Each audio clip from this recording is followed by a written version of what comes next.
ఎవరి గతి ఎటులున్నదో ఈశ్వరునికెరుక ఎవరికి విధముగా జరుగునో పరమాత్మకెరుక ఎవరి గతి ఎటులున్నదో ఈశ్వరునికెరుక ఎవరికి విధముగా జరుగునో పరమాత్మకెరుక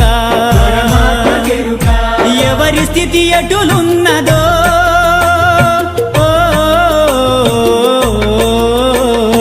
ఎగసి ఎగసి పడుటే కాని అలవి కాదెవరికైనా హరిహర బ్రహ్మాదులైనా అనుభవించక తీరదు